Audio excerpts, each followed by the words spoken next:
what does it mean, intellectual property? What does it mean, copyright?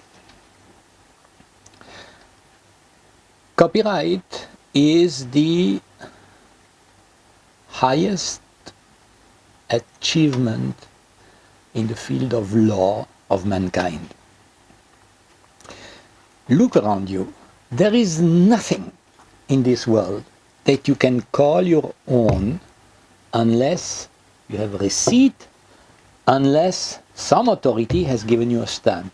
This is my car. If you have not registered with RTO, it's not your car. This is my house. If you have not registered it, you cannot claim it is your house. Someone else can come and say it's my house. Anything in this world needs a stamp from an external authority. A patent, a trademark, if you have not registered them, they're not yours. Okay? Anyone can use them. Registration is to prevent others from using without your permission, except copyright.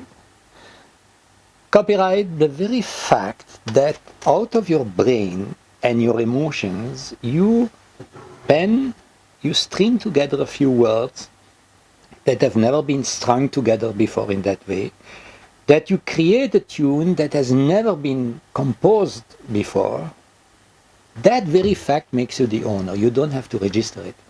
It is the only thing in human life where you can claim to be an owner and where this property is protected worldwide by the very fact that you can prove that I have created this. So it means you are in something very exceptional. 200 years ago, nobody knew about this. Nobody could conceive that out of the brain of someone put some words together and it becomes a property that can be commercially exploited and that I can license, I can defend against everyone else. So, copyright is it's something unique, exceptional, and you must recognize that. And also, when you enter into the house, anybody's house, you will see the photographs of father, grandfather, grandmother, children, grandchildren, etc. Every family has a story to tell. If you go into Hall of Parliament, you have the paintings of all the great leaders, those who made the nation, because you tell the story. This is what I am. Okay? You will not find there paintings of some scoundrels. No, it's respective those who have given us the idea of them, this is how we want the country to be, and this is what we want to be. Now you think a little bit, if you as in your profession, if I would say, ask you that your family of author composer, what for your copyrights, for the rights, not for the music, but for the copyrights, which pictures are you going to put? I don't think hardly anyone here would know, oh, this is the person, that is the person who has fought and secured that today, what I do, I can make a business, that I have a right. So that history of copyright is something that is very important to know, and I would like maybe one day, if I am invited, to speak about the history of copyright, because it is like a thriller. And you will find in it the most extraordinary of people, who are giants, who fought the kings, who fought the church, to impose the fact that an individual, he may be from any race, from any religion, from any language, from anything, the fact that he is a human and he creates something out of his mind and his emotion, it becomes a property that is protected all over the world. It's one of the great fights, I would say, of mankind, and it is something that is hardly 200 years old. And you are part of this tradition. It took almost a century to conceptualize the philosophers, to conceptualize what is an author's right, and to bring that concept into law. And the first one to have a real, to conceptualize it was Immanuel Kant. And a few years later, Schiller, the German poet, he gave a very beautiful example, taking Kant's notes, Kant's thoughts, making them simple. He said, if I have a book, what does the copyright protect in that book? Now, a book has three parts. One is the physical book, which belongs to anyone, first to the printer who printed it, and then whoever bought that book. That physical copy belongs to that person. But that is not copyright. The second part of a book is the content which the author, he has discovered a new theory, he has discovered new ideas, he has seen a new vision, he has a new emotion. He tells new about some human situation. Now that too is not copyrightable, because that, the purpose for which the writer writes that, is to communicate his emotion, what he felt, what he thought, to communicate, and so that anyone who has the intelligence and who has the courage to reach that same understanding, or to reach that same emotional experience. So that too is not copyrightable. But there is the way it is said. And as a famous writer said, style is the man. Okay? It's your expression. If all of you, I give you subjects, boy chases girl around the tree, all of you are going to make a song, but each song is going to be very different. That is your expression.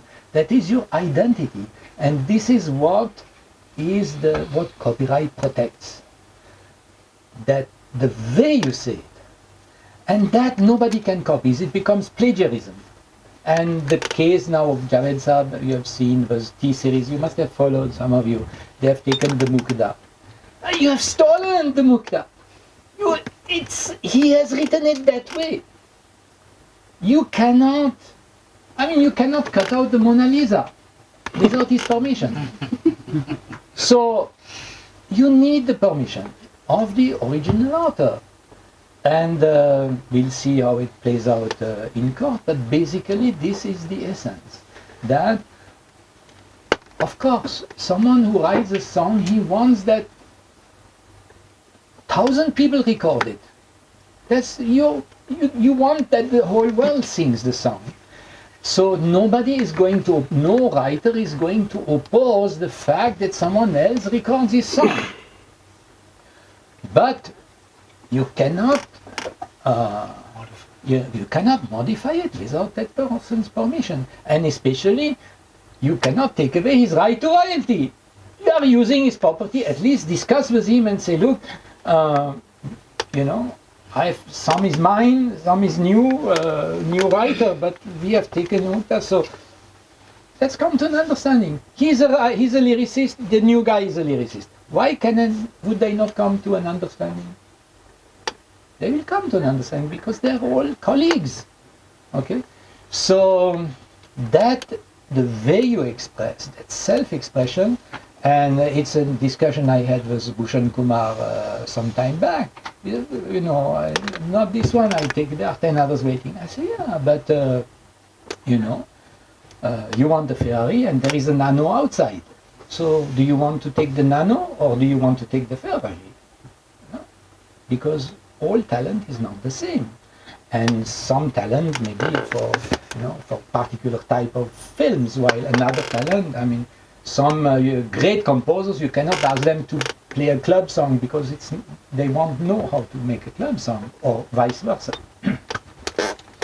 So that beauty of your profession, that you are workers of the mind, you are workers of emotion, and let me end with a story which I told to the Joint Parliamentary Committee and the present HRD minister, what's his name? Javadekar. Yeah, Javadekar. He liked it very much. See, I had many years ago, I have a friend, he's a neurosurgeon, world famous. He did the first surgery using satellite. He was in the University of Strasbourg and he operated someone in New York. So we had a discussion and I said, no, according to your science, what is a normal man? So he said, look, Achille, there are two answers. One will take many days, but in a nutshell, a normal man is someone who knows where he comes from, who knows that one day he will die, and who can tell his story. That's normal. Okay. So basically, all of you are storytellers. So if you have a nation that does not produce fighter planes, it buys it from another country. It still remains a nation. If you have a nation that does not manufacture tires, it imports it from another country and it still remains a nation. But what about a nation where writers write books, nobody publishes them, and only books written by foreigners are read? What about a nation where the filmmakers can't bring their films to theater, it is only foreign films that are shown? What about a nation where local musicians cannot, their music is not played on radio, only foreign music? According to my friend, this nation cannot tell its story anymore, and therefore it becomes abnormal. So basically you are the storyteller of the nation. So all this is the most noble of professions, and the copyright system is there to remunerate you, because royalties are the salary and the pension plan of writers, of creators, authors, composers, photographers, painters, etc. And one last thing is that when they say that, oh, you have sold all the rights, you don't own anything anymore, all right? But those rights which you bought from me, how long do you own them? As long as I live, plus 60 years after my death. If I commit suicide now, you will lose crores of rupees. So how can you say there is no link? And what about the clause, if you've seen the Copyright Act, I think it's clause 57, which is called the resale right. If you have a painter, who's a young painter, new painter, he sells his painting for 1 lakh. 20 years later, he has become famous. And I bought his painting for 1 lakh, and now I sell it for 10 crores. According to the Copyright Act, 10% of these 10 crores has to go to the painter. Why? Because the painting didn't go from 1 lakh to 10 crores because it was hanging on the walls of Mr. Times of India or God knows who. It's because this guy continued and was working, and it reflects in his price. So there is an ontological tie between any work of art and the creator. No matter what he bought for new, what he bought from the painter was the frame and the painting, the physical object. If I buy a bottle of Coke or Zurica, I don't become the owner of the logo of the property rights of Zurica. You bought the painting, and if you change the painting, I can sue you and put you in jail. You haven't bought the intellectual property.